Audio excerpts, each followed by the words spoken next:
The Galactic Hall of Concordance buzzed with anticipation as representatives from various alien species gathered under the shimmering lights of their vast council chambers. The air was thick with the sound of interstellar trade negotiations, cultural exchanges, and unspoken tension. Humans had always been a source of fascination and occasional confusion, but now they were the central topic of debate. Ambassador Alara Griffin, the human envoy, stood tall at the podium, her diplomatic demeanor unwavering amidst the swirling sea of multi-eyed creatures and holographic projections. What made humanity so different? Why were they granted diplomatic exceptions, afforded privileges other species could only dream of? The questions echoed through the chamber, causing an unusual mix of awe and skepticism.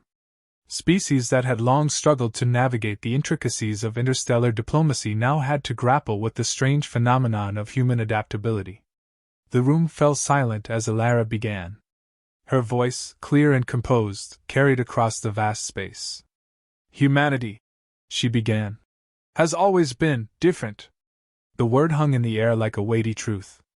The council, expecting a formal explanation, leaned forward, eager to hear how humans managed to stand apart from other species.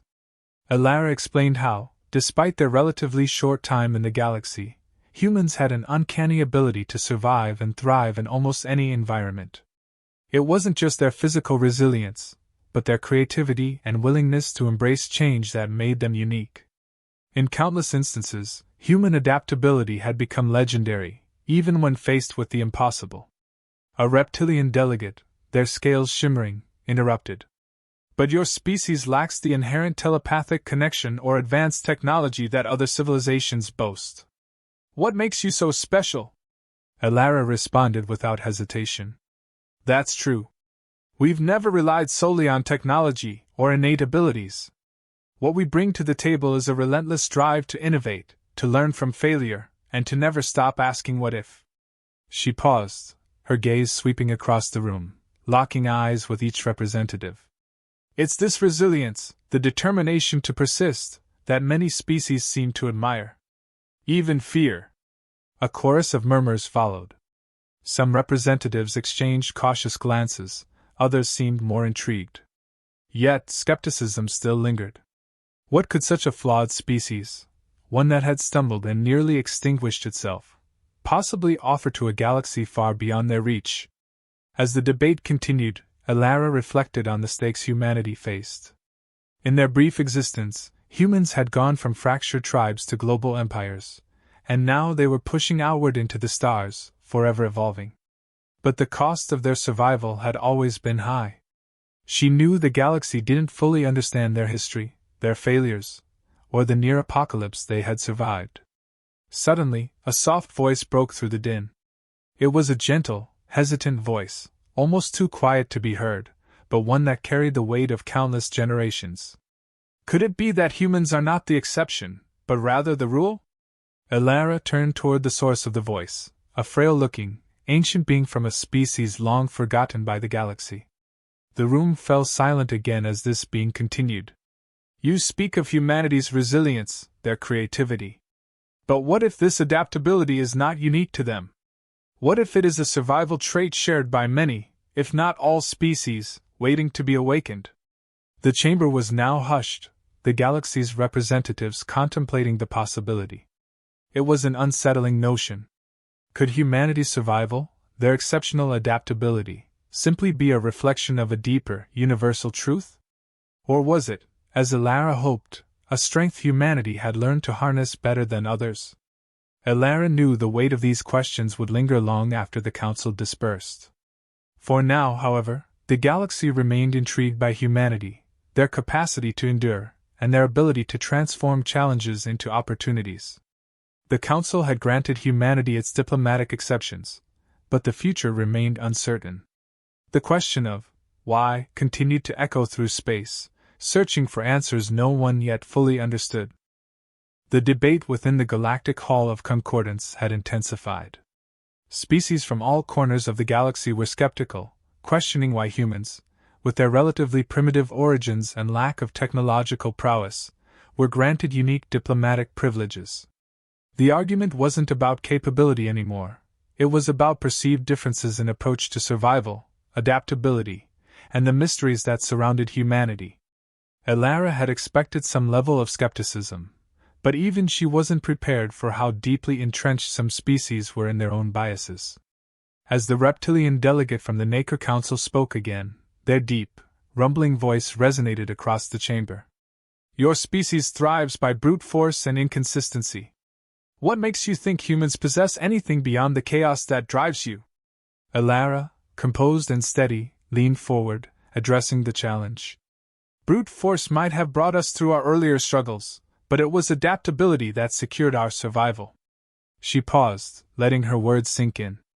We've faced extinction more than once. Our evolution wasn't just physical, it was mental. We learned from our failures, adapted, and evolved. A collective murmur rippled through the council, but still, some species doubted. The Akari, who had never known the fragility of a species beginning from scratch, leaned forward, their multifaceted eyes reflecting a mixture of curiosity and disdain. What you call evolution, humans call survival, their leader said. But survival does not explain why your kind receives exceptions. Every species in this room has faced extinction at one time or another. Why should humanity be treated differently? Elara maintained her composure. That's true. Many species have faced extinction, but few have clawed their way back through innovation and perseverance. Humans have an insatiable desire to adapt and evolve, driven not by innate abilities but by necessity. She gestured to the hall around them, the grandeur of the concordance itself a testament to their existence. We've survived without reliance on superior technology, without telepathic connections, or any of the so-called advantages others possess. One of the younger delegates from the Tyleri species, known for their logic-driven society, interrupted. Yet you rely on your ability to manipulate the environment, to dominate forces far beyond your reach. Isn't that simply brute persistence, not true adaptability? Elara's voice grew firmer. Persistence is only one part of the equation. It's our creativity and willingness to explore possibilities others overlook that truly set us apart. We experiment. We take risks where others fear to tread. It's that capacity to reinvent ourselves, to never be bound by what we once were, that makes humanity unique. The argument raged on. The Cepheid, towering beings with crystalline heads, watched silently as the debates unfolded. One of their elders finally spoke, their voice like the whisper of distant galaxies. Your species is neither the strongest nor the most advanced, yet you are persistent. Could it be this persistence itself is what the galaxy values? Elara straightened, feeling the weight of the Cephid's words. Persistence isn't just survival, it's evolution. We've learned that failure is not the end, but a step towards something greater. She smiled faintly. We are not the exception. We are the proof that adaptability is a universal force. Perhaps the galaxy has much more to discover about itself than it realizes. The room fell silent as her words echoed through the chamber. Elara knew the debate had shifted. Whether or not the Council fully embraced humanity's place in the galaxy, one thing had become clear: humanity's persistent, unyielding nature had started to spark doubt in even the most skeptical of minds. The tension in the Galactic Hall of Concordance had reached its peak. Elara stood at the center, surrounded by a chorus of disbelieving voices. She had expected resistance, but nothing could have prepared her for the full force of the skepticism that now encircled her. The reptilian delegate, still grumbling about humans' inability to contribute meaningfully to galactic harmony, now pointed toward Elara. You speak of persistence and adaptability, the reptilian growled. But can persistence alone lead to progress? Can humanity truly prove it belongs among us? Elara took a deep breath, her heart pounding. She understood that this wasn't just about words anymore. The stakes had become personal, existential even. Her gaze swept across the council chamber, pausing on the different representatives, each species reflecting unique forms and perspectives. Each had their own idea of superiority, and none had ever dealt with a species like humanity, whose potential was still largely unknown. From the corner of the chamber, the leader of the Akari race, known for their insatiable quest for perfection, leaned forward, their many eyes narrowing. Your so-called adaptability, Biakari said, is driven by nothing more than your endless need to survive. We have evolved beyond that, beyond the need to struggle or adapt to adversity. Elara clenched her fists. Evolved beyond struggle, perhaps. But not beyond the need to innovate. Evolution doesn't stop. It never has. You may have the technology, the knowledge, and the power to dominate your environment, but we, humans, have the will to change. To adapt when all seems lost. The Cepheid elder's crystalline gaze intensified. And what do you believe is humanity's defining strength, Elara?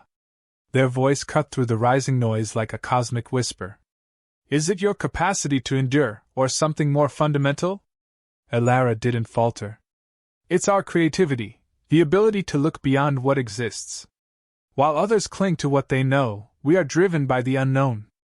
We ask what if when others say why. That's what makes us dangerous. A murmur spread through the chamber, and even the previously silent delegates began to nod subtly, drawn in by Elara's words. The reptilian delegates slammed their tail on the ground. What ifs don't solve anything. They merely lead to more questions.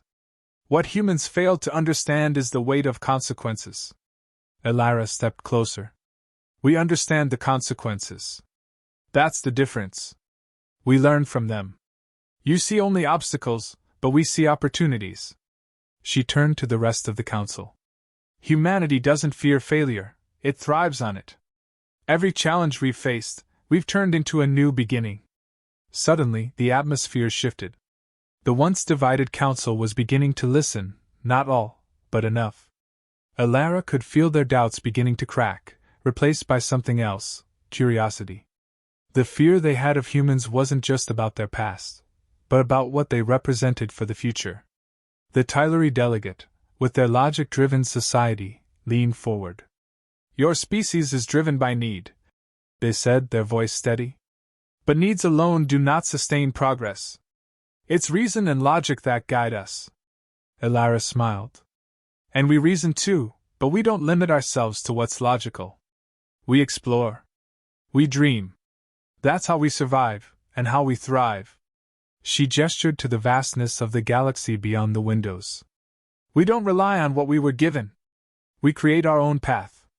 The Cepheid leader finally spoke again, their voice a cosmic echo. Your species relies on risk, Elara. But even risk must have boundaries. Are you truly prepared to face the unknown without limitations?